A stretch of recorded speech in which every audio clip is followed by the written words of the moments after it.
అమ్మ ముచ్చట్లకు స్వాగతం. మనము గత వీడియోలో భగవంతుడు అనేటటువంటి ఒక భావన గురించి తెలుసుకున్నాం. అంటే ఒక అతీతమైన శక్తి ఈ సృష్టిని అంతా నడిపించేటటువంటి, ఈ సృష్టి ఉత్పత్తికి కారణమైనటువంటి, సృష్టి లయముకు కారణమైనటువంటి ఒక అతీతమైన శక్తి ఉంది అని మనము నమ్ముతున్నాం. దాన్నే పరబ్రహ్మంగా కొలుస్తున్నామని చెప్పుకున్నాం. అయితే ఇక్కడ కొన్ని అభిప్రాయ భేదాలు కూడా ఉన్నాయి. అంటే వాటినే కొన్ని సిద్ధాంతపరంగా భేదాలు ఉన్నాయి. కొన్ని దీనిలో మన హైందవ సాంప్రదాయంలో ప్రధానంగా 3 మతాలు ఉన్నాయి. అంటే 3 విభిన్న భావనలు ఉన్నాయి. ఒకటి అద్వైతము, ద్వైతము, విశిష్టాద్వైత్వము అని 3 మతాలు. అంటే 3 యొక్క భిన్నాభిప్రాయాలు భగవంతుని పట్ల ఏర్పడ్డాయి.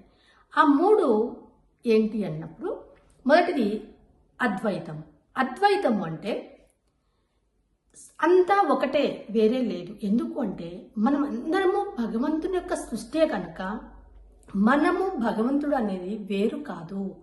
అంతా భగవంతుని యొక్క, ఎందుకంటే ఒక విత్తనంలోంచి ఒక వృక్షం ఏర్పడినప్పుడు ఆ వృక్షము కాండము, వేర్లు, శాఖలు, కొమ్మలు, ఆకులు, పువ్వులు, కాయలు, విత్తనాలుగా మారుతుంది. మళ్ళీ తిరిగి అంటే విభిన్న రూపాల్లోకి మారుతుంది. బీజ రూపంలో ఉన్నటువంటి ఒక బీజము ఒక వృక్షంగా మారి విభిన్నమైనటువంటి రూపాలని పొందుతుంది. అట్లాగే ఈ భగవంతుడు కూడా ఒకే రూపంలో ఉన్నటువంటి, అంటే ఒకటే శక్తి అయినటువంటి భగవత్ స్వరూపం ఏదైతే ఉందో అదే అనంత రూపాల్లో దర్శనమిస్తుంది మనకు. అందువల్ల ఈ అనంత రూపాలు మనం విభిన్నంగా మనం చూస్తున్నాం, కానీ ఇవన్నీ విభిన్నమైనవి కావు, ఇవన్నీ ఒక్కటే అనేటటువంటి సిద్ధాంతాన్ని ప్రతిపాదించేది అద్వైతం. అంటే అద్వైతము, ద్వైతం కాదంటే వేరొకటి లేదు, ఉన్నదంతా ఒక్కటే. ఇందులో ఉన్న మంచి చెడు, లేదా స్త్రీ పురుష, లేదా ప్రాణులు నిర్జీవులు, ఇలాంటివి ఏమి తేడా లేదు, అంతా ఒకటే. అంతా ఒక దానిలోంచే వచ్చినటువంటివి. మనం చూడడంలో మనకు వేరు ఉన్నాయి.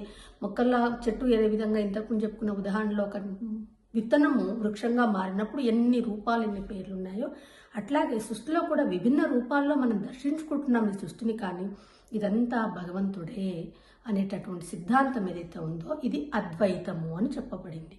అంటే ఇందులో కూడా భగవంతుడు సృష్టి వేరు కాదు, అంటే మనము భగవంతుడు వేరు కాదు, మనమే భగవంతుడు అని చెప్పడం ఈ యొక్క అద్వైత సిద్ధాంతం ప్రతిపాదించినటువంటి విషయం.